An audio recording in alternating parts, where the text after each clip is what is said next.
So the next application problems is exponential growth and decay. The formula of it is very similar to the continuous compounding interest formula, but the notation is slightly changing. So you can see that it will become a equal to a sub 0 e to the kt. That's the formula. In compounded continuous interest, that's basically a is equal to p times e to the rt. Right? So it's very similar.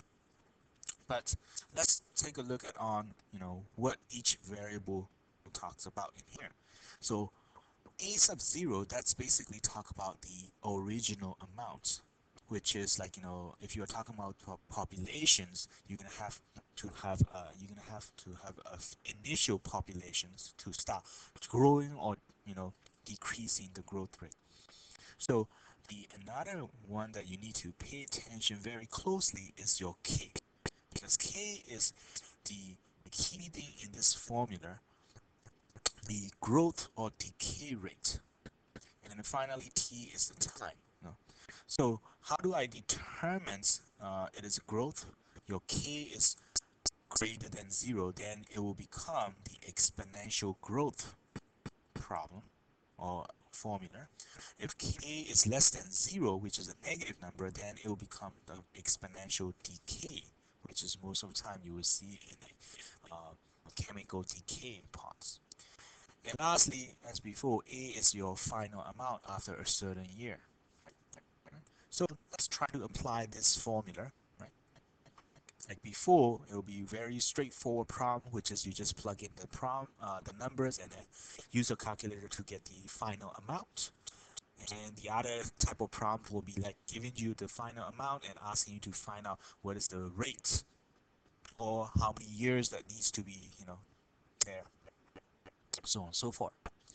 So in example 8, Maria, a biologist, is observing the growth pattern of the virus. She started with 100 of the virus that grows at the rate of 10% per hour.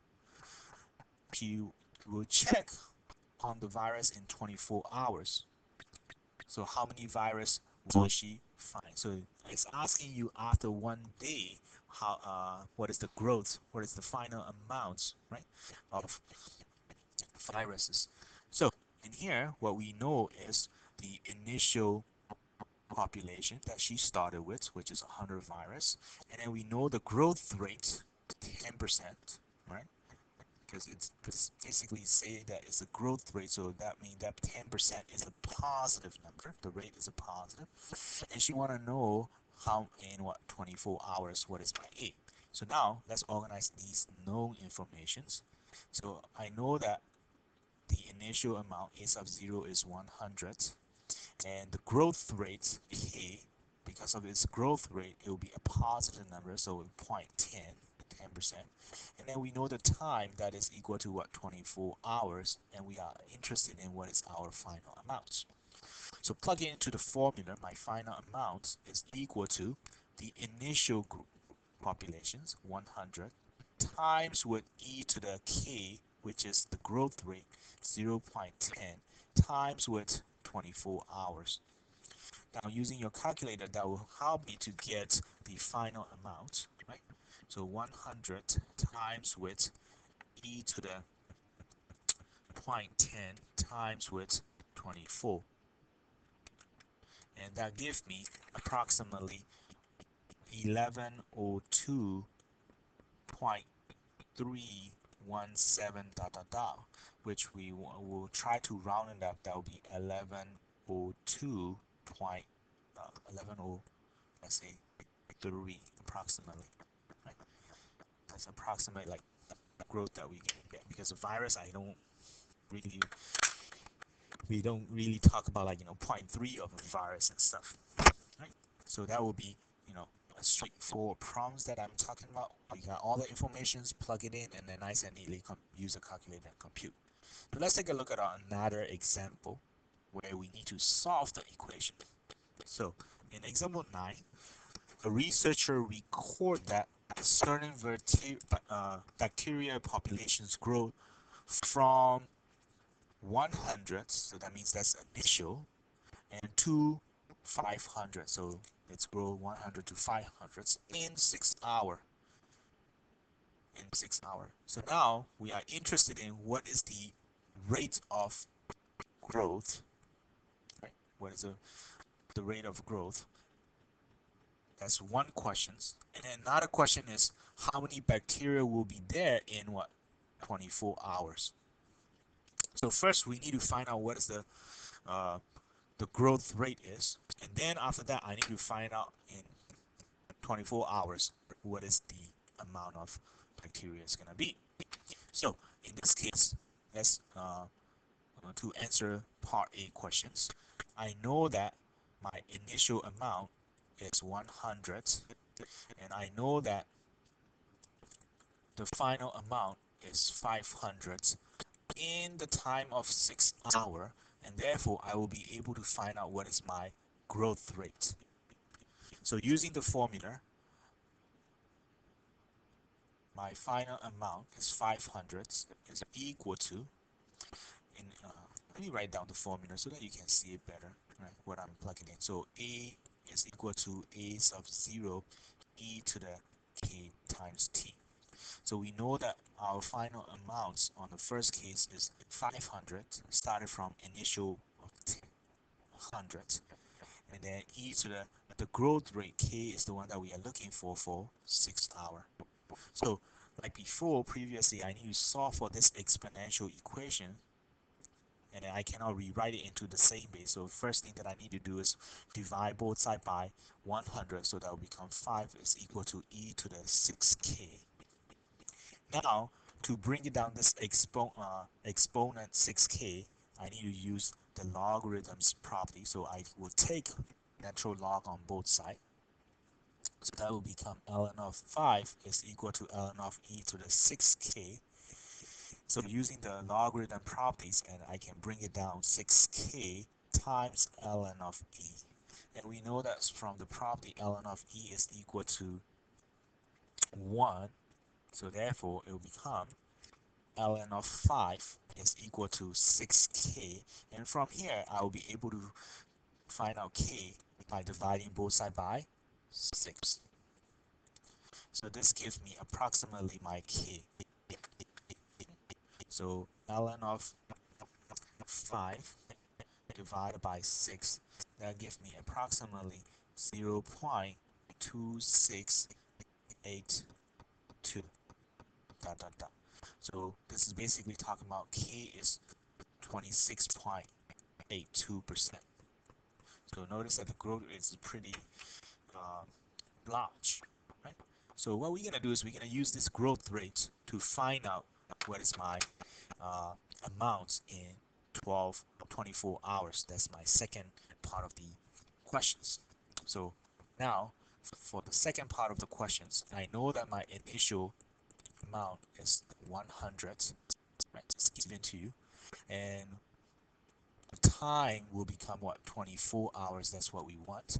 And we know that the growth rate of this particular type of bacteria already, which is approximately, let me put approximations, right? It's approximately what? 26.82, so it will be 0.2682. That's what we found from part A, and we are interested in now what is going to be amount in the 24 hours. So plug it in to the formula A equal to A sub 0 e to the k times t. So that will become A is equal to 100 times with e to the 0.2682 times with 24. So this will give me approximately, right? This will give me approximately, my A is equal to approximately, using calculator, 100 times with e to the 0.2682 times 24, and that gives me approximately 6244 0.55 dot dot dot. So it's approximately 62,441 bacteria. So that's how much it can grow in one day. So it's pretty fast. Okay, because we can see that the growth rate is like over 25%. So every 6 hours it will be growing like over 25%. On top of that, you continue adding. So that is the exponential growth problem for population. So the next one is we're gonna look at the decay problems. It's something to do with like chemical decay stuff. So in here you need to remember and understand the terminology of half-life. Okay, so what is a half-life of a substance? That is basically amount of time it takes the substance to decay half of its original amount. That's called half-life. So whenever you see half-life, it's already telling you that how long does it take from the original amount to half of it decaying. So in this next example, it said that a half-life of a magnesium 27, I don't even know what that kind of chemical is that, is 9.45 minutes. So now it's telling you the times already, half-life times. How much of 10-gram sample will left in 6 minutes? Okay, left in 6 minutes. So in this kind of problems, first we know that the initial amount, that is 10 gram, right? And we want to know the sample will be left in what? 6 minutes. So 6 minutes will be the time. And what we want to know is what is the final amount. That's my main goal. But however, in order to find out this main goal, right, we always need our K. So far, notice that we don't know what is the chemical decay rate is, right? Exponential decay rate is. So that's where this half-life part is basically helping you to get. So now you're gonna have to use the half-life, okay, idea. So what is half-life idea is talking about? If my initial amount is 10, then the final amount will become 5, because half of the original amount. That will take 9.45 minutes. That's what it means by half-life. So therefore, from here, I will be able to find out what is my K is, and then using that K to find out my actual problem. So hopefully you understand how we are working on this part, right? Now, so I know that formula is A is equal to A naught e to the K times T. So in this case, I know that my half-life, which is starting from 10 grams, it will become 5 grams, and the final amount milligrams. And then initial amount is 10 milligrams. E to the K is the one that we're looking for, and then we know the time is given to you for the half-life, which is 9.45 minutes. So solving this exponential equations, first I divide both sides by 10, so it will become half of it, right? 5 divided by 10 is 1/2. Or you may write it down in 0.5, which is make it easier for us to do the computation, right? Or look at it 0.5, and that will be left with e to the 9.45. Okay, now I'm gonna use the ln, right? The logarithm properties to bring down the exponent. So I take natural logarithms on both sides. Ln of 0.5 is equal to ln of e to the 9.45k. And that helps me to bring down this exponent, which is ln of 0.5 is equal to 9.45 k times ln of e. And we know that ln of e is equal to 1, so it will be 9.45 k times 1. That is equal to ln of 0.5. So finally, to get my k, I will divide both sides by 9.45. 0.45. So using your calculator, that should give you a negative number because we are talking about decay, right? So let's look at it. ln of 0.5 divided by 9.45, which gives me approximately negative 0.0733. So we're going to use the actual 4 decimal places. So now we can use this k to find out what actual the question is asking for, right? So the actual question is like in 6 minutes, what is going to be the final amount's going to be. So in this case, the decay rate we already know, so let's copy it, 0.0733. Now we have enough information, so a is equal to a sub 0 e to the kt, and we want our final amount in 6 minutes when we start with 10 milligram.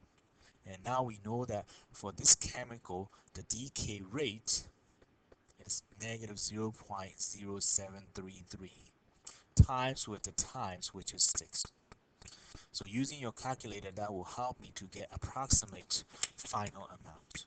10 times e to the negative 0.0733 times 6, and that gives me approximately, it will left with 6.4 milligram. So this problem is basically like, two-step, because without knowing your decay rate, you won't be able to find it out. So hopefully you understand what is half-life. So let's take a look at on the last example. Okay. So the last example tells you a half-life of radioactive iodide is 60 days. So that means what? From a certain amount, original amount, to get down to half of that original amount, it will take 6 days to decay. So how much of 5 milligram sample will be left in 40 days? So like before, right?